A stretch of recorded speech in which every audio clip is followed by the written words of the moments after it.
बंद नसों को कैसे खोला जाए, जान लेते हैं। देखिए बड़ा सिंपल समझना होगा कि जिस तरह से आपका घर है, जिसमें हर दिन सफाई होती है, क्लीनिंग होती है, तभी जाके वो साफ रहता है, राइट। तो ठीक उसी तरह से हमारे बॉडी के अंदर हर पल क्लीनिंग चलती रहती है लगातार। और वो क्लीनिंग करता कौन है? नाइट्रिक ऑक्साइड, NO बोलते हैं इसको।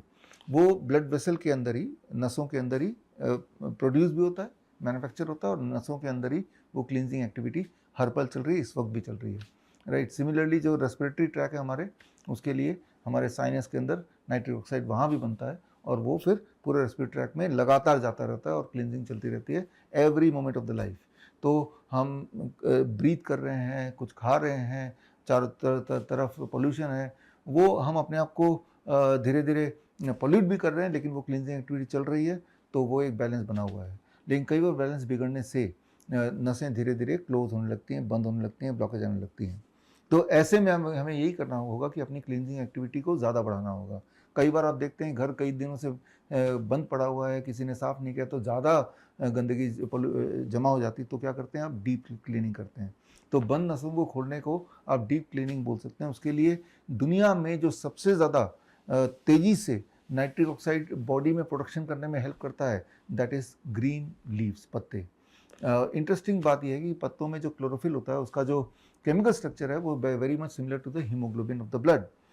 तो ये इसीलिए पत्तों के जूस को ग्रीन ब्लड भी साइंटिफिकली मेडिकली बोला जाता है। तो अगर आप अपने डाइट में, जो भी डाइट आप ले रहे हैं, ग्रीन लीव्स को शामिल कर लेते हैं, कितना शामिल करना है वो एक इम्पॉर्टेंट बात है। मान लो अगर आप जूस के फॉर्म में ले रहे हैं तो करीब 250 ml पर डे। जैसे पालक का जूस लेंगे तो 250 ml, अगर वीट ग्रास का जूस लेंगे तो 50 ml। और अगर आप पत्ते खाने में विश्वास करते हैं तो सबसे अच्छा होगा 3-4 तरह के पत्ते अपने मर्जी के ले लीजिए, जो ईडेबल है, जो ह्यूमंस नॉर्मली खाते आए हैं, जैसे मूली के पत्ते, पान के पत्ते, पुदीने के पत्ते, पालक के पत्ते, सलाद पत्ता, धनिया का पत्ता। तो there are various kind of leave, कड़ी पत्ता, कई सारे तरह के पत्ते होते हैं। कुछ लोग तो नीम के पत्ते भी खा लेते हैं।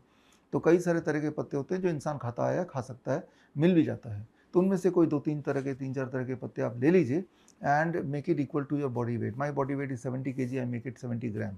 तो ये 70 ग्राम का जो पत्ते 3-4 तरह के मैंने इकट्ठे कर लिए, ये मेरे डाइट का हिस्सा होना चाहिए। आज 24 घंटे में ये पत्ते मेरे पेट में जाना चाहिए।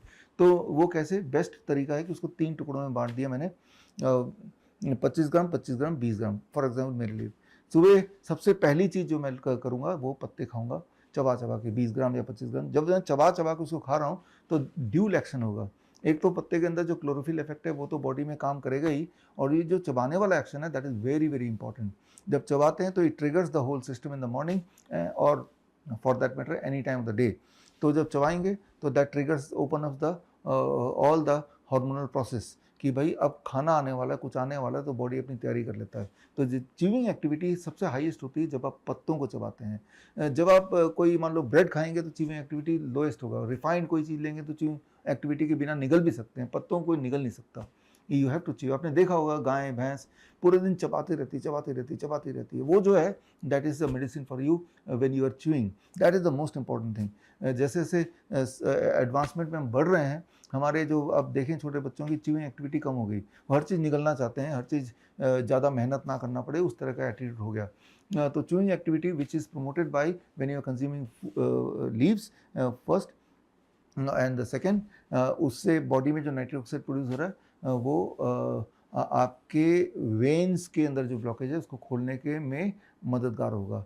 वेन्स में ब्लॉकेज होने का भी एक कारण है और ब्लॉकेज को ख़त्म करने का भी एक ही तरीका है, और वो है कि नाइट्रिक ऑक्साइड का प्रोडक्शन अगर कम कर दो तो ब्लॉकेज बढ़ेगा, नाइट्रिक ऑक्साइड का प्रोडक्शन को बढ़ा दो तो ब्लॉकेज घटेगा।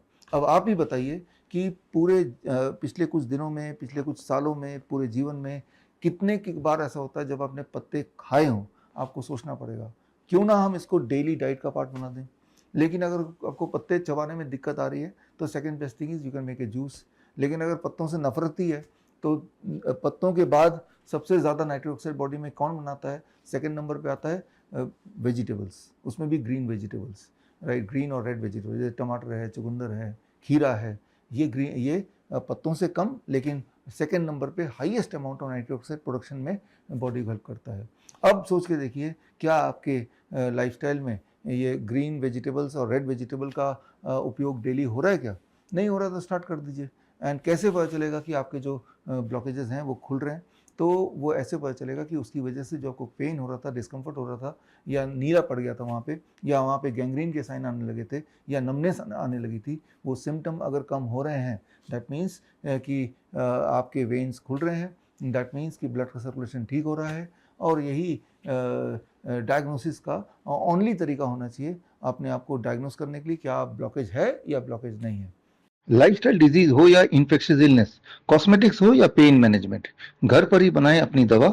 Ancient wisdom and modern evidence base का अनोखा मिश्रण।